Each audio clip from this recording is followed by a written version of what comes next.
Hello hi everyone అండి. మారుతి సాహిత్య channel ప్రేక్షకులకు స్వాగతం సుస్వాగతం అండి.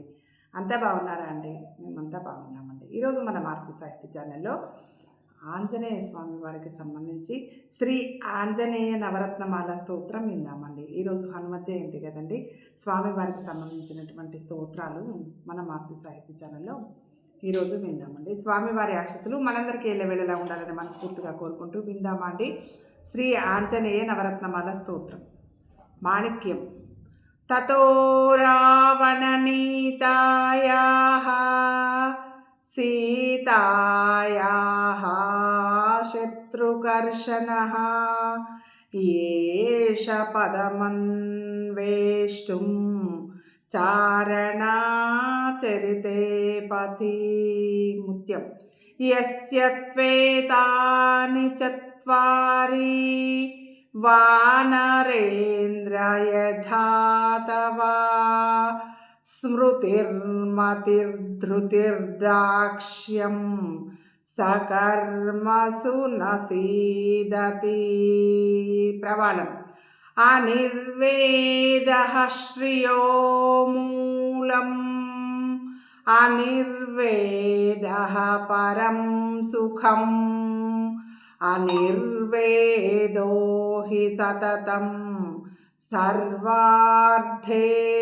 ప్రవర్తకః. మరకతం. నమోస్తు రామాయ సలక్ష్మణాయ దేవ్యై చ తస్యై జనకాత్మజాయై. నమోస్తు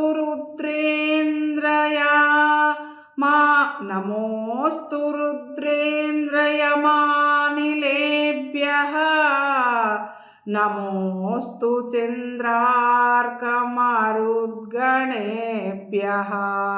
ఉషరాగం. ప్రియాన్న సంభవే దుఃఖం అప్రియాదధికం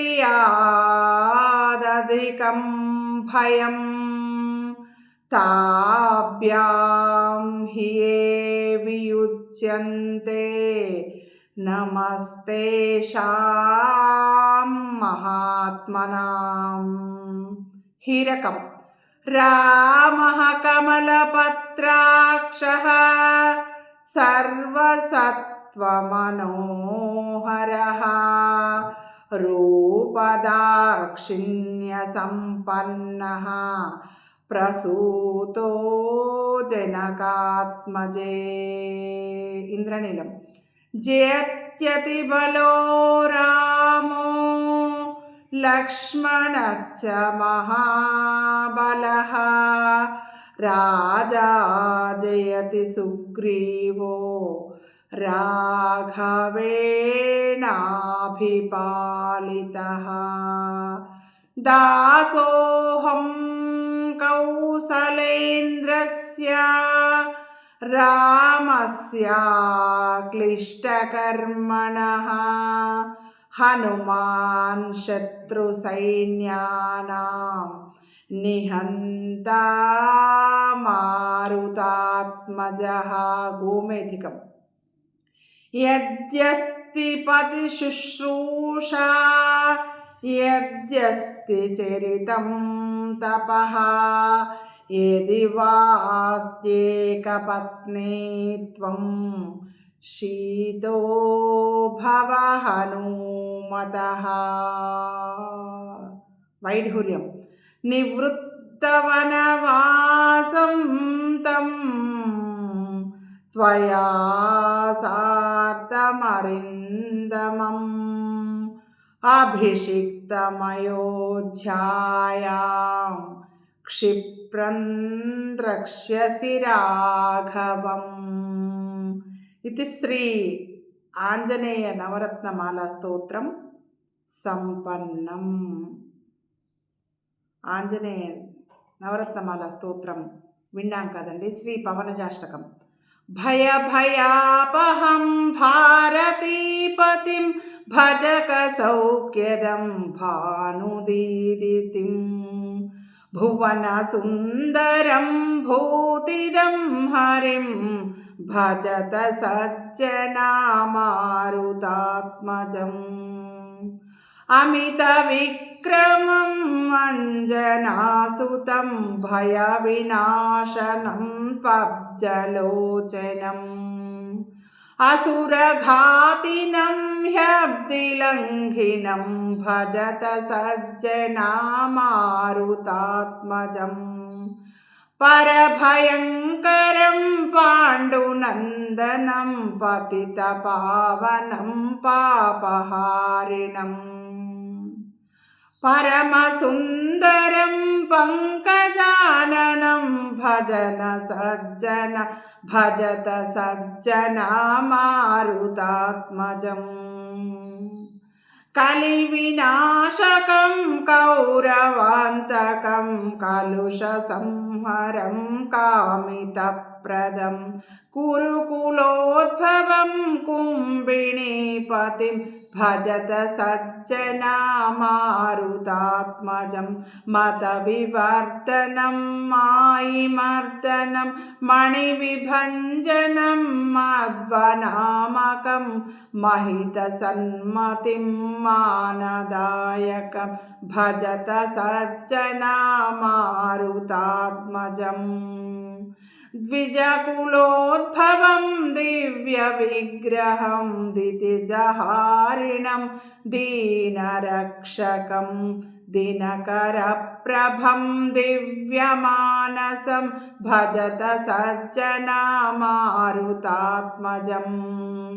कपिकुलोद्भवं केसरीसुतं भरतपङ्कजं भीमनामकं विबुधवन्दितं विप्रवंशजं भजत सज्जनामारुतात्मजम् पठति यः पुमान् पापनाशकं पवनजाष्टकं पुण्यवर्धनं परमसौख्यदं ज्ञानमुत्तमं भुवि सुनिर्मलं याति सम्पदम् इति श्री पवनजाष्टकं सम्पन्नम् శ్రీ ఆంజనేయ మంగళాష్టకం విందామండి. గౌరీ శివవాయువరాయ అంజనికేసరిసుతాయ చ అగ్నిపంచకజాతాయ ఆంజనేయాయ మంగళం.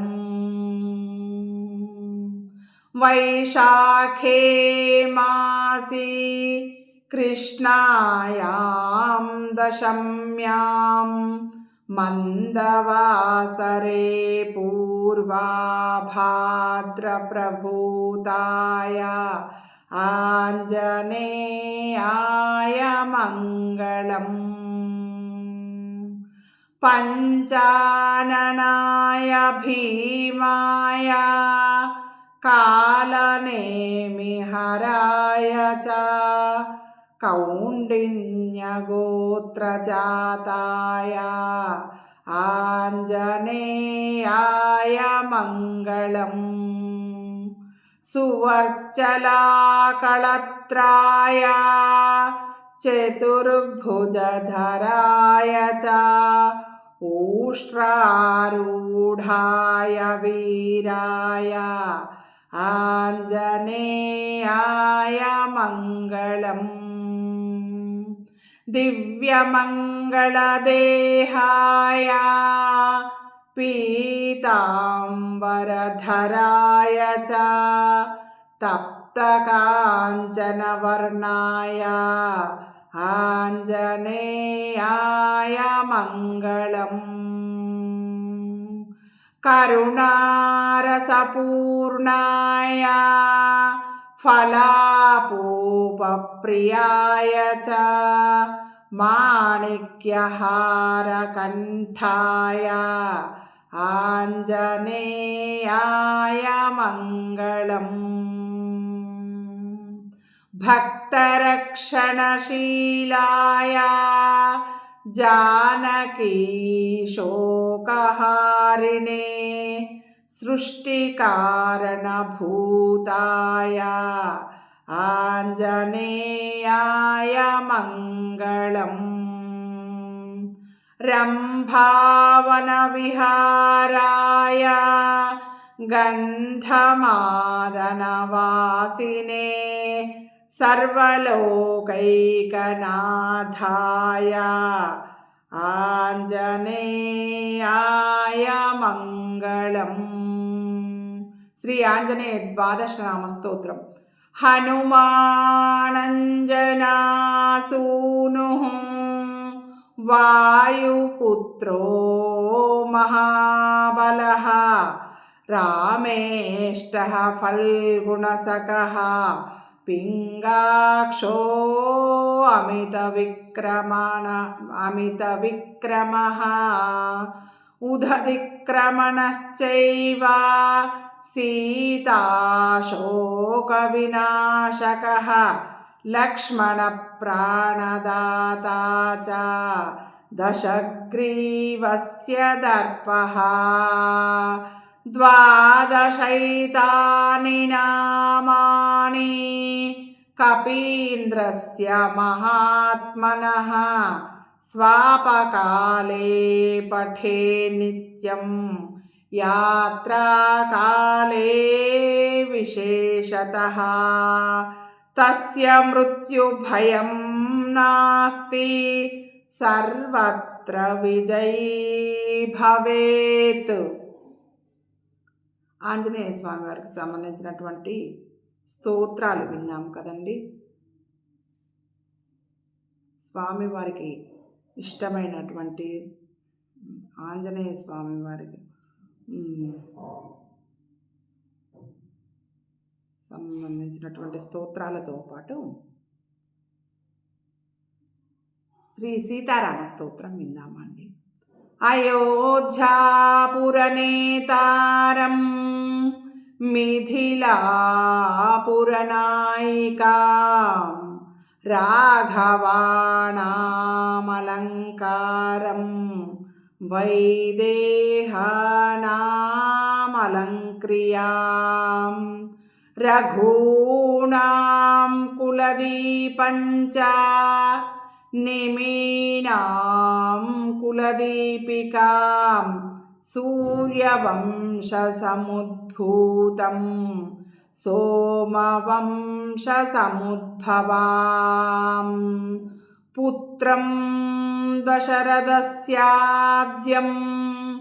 పుత్రీం జనకభూపతేః వసిష్ఠానుమతాచారం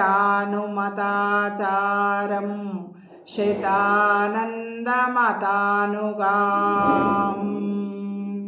కౌసల్యాగర్భసంభూతం వేదిగర్భోదితాం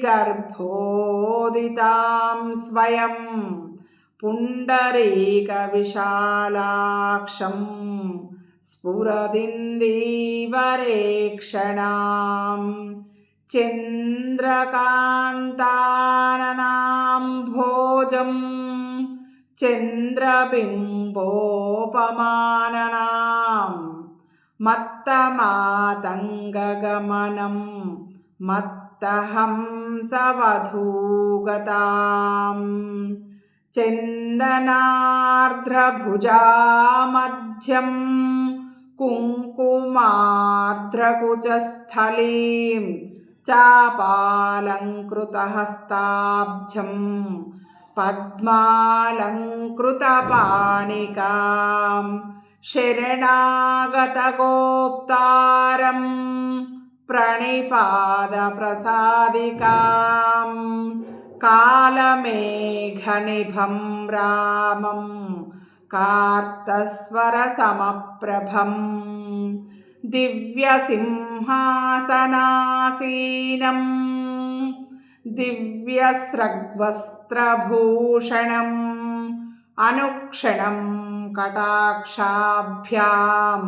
అన్యోన్యేక్షణకాంక్షిణౌ అన్యోన్యసదృశాకారౌ త్రైలోక్యగృహదంపతి ఇమౌ యువాం ప్రణమ్యాహం భజామ్యద్య కృతార్థతాం అనేన స్తౌతి యః స్తుత్యం రామం సీతాం చ భక్తితః తస్య తౌ తనుతాం పుణ్యాః సంపదః సకలార్థదా.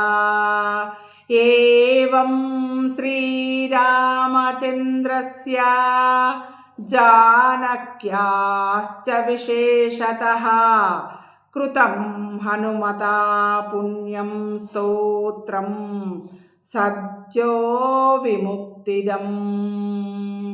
యః పఠే ప్రాతరుద్ధాయ సర్వాన్ కామానవాప్నుయాత్. ఇది శ్రీ హనుమత్కృత సీతారామ స్తోత్రం సంపన్నం. హనుమత్ జయంతి శుభాకాంక్షలు. స్వామివారి ఆశీస్సులు, సీతారామచంద్ర స్వామివారి ఆశీస్సులు, అమ్మవారి ఆశీస్సులు, మన హనుమయ్య ఆశీస్సులు మనందరికీ ఎల్లవేళలా ఉండాలని మరోమారు మనస్ఫూర్తిగా కోరుకుంటూ ఉంటానండి. మీ మారుతి సాహితీ ఛానల్.